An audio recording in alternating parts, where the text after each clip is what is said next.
I'll tell you one more story about my own conversion to Sahajayog.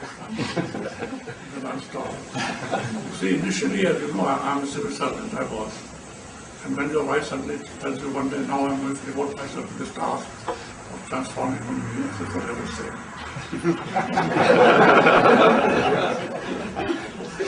So how can you transform human beings? I've been trying to do that in my office. I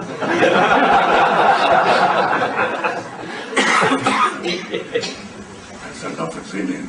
What they are. Probably I don't understand.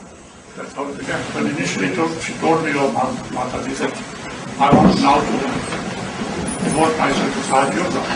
I said, what will you do with Sahajayog?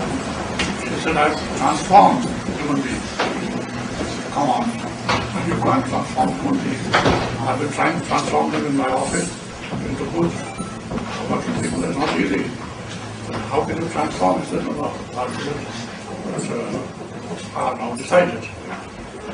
So, of course, if you decided, what can I say? But I was skeptical. How can anyone transform human beings? I was a limited person. And I got transferred to London to the job in the United Nations.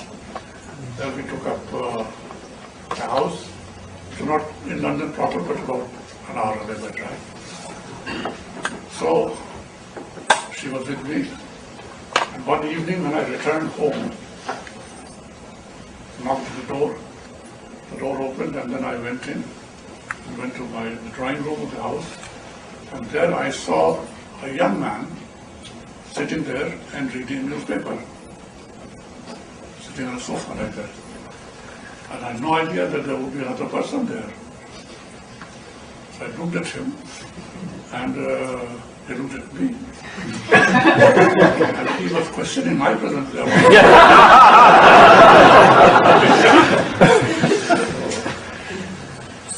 I believe my eyes. I said, there's something wrong with me. And then what made things more difficult was the following. I saw him sitting there wearing my Pakistan pajama. So I said, I'm married, something wrong. I proceeded and went home. My wife was there. I said, you know, I see something come along, see if you also see same. What do you see? I said, you know, I see a young man, a white young man, sitting there wearing my clothes. Reading a newspaper and looking at me, asking me who am I? You know, you have seen, here there's someone, so don't think that you're off your head. So who is he?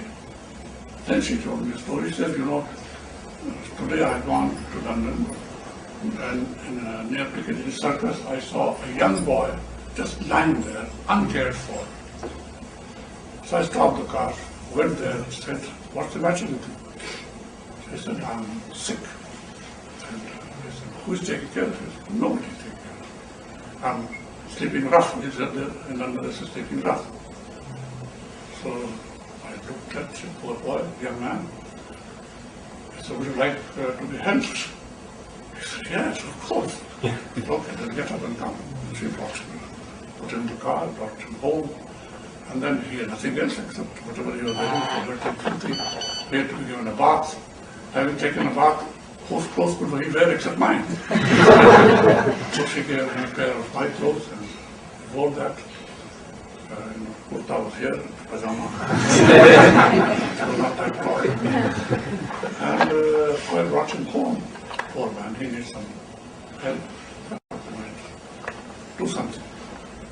But I heard the story, I was very touched. I said, thank God you did that. It's very, very nice. And then what I began to see was that, that's why I wanted to tell the story. Every day, the complexion of that boy changed. And from someone who was given to drugs and this and that, began to change. And within a week, I began to see the difference. He stayed with us for about 2 months or so. He was totally transformed purely by Sahaj treatment. I said, now I know what Sahajayog is. I did this. I said, now I know what it is. Go ahead, go to the world wherever you want. wants to do. If you can do one, why not do so many? And that's how I got converted. Sahajayog. And that was wonderful. He went away, and you can imagine the love, the parents, father and mother, how happy they were to get back their son. He was an engineer who was on acid, taken to drugs. He went back to his parents, they were happy. This is how it began. And from there it has come to what I see today. So I'm also a convert, a little, not from the word go, but when I saw this happen, I said, well, there it is. From then on, whatever it's like, we're trying by speaking about it to address it. And a fairly difficult moment. Sometimes my own government said, your wife, you are chairman of this government of India, your wife has gone, she is addressing a country in Malaysia or Singapore, talking to people not to drink this, that and so on. And my government said, the wife of a civil servant should not suppose it. I said, nothing wrong with what she's saying. If there's something wrong, then tell me. But she's wrong in asking people to behave themselves. And I said, if you want me to quit, I'll quit, I won't stop her. Then gradually they began to see, and now she is known everywhere. So that's how it began. Now we are here all over the world. But the message needs to be carried forward. There's no doubt about it.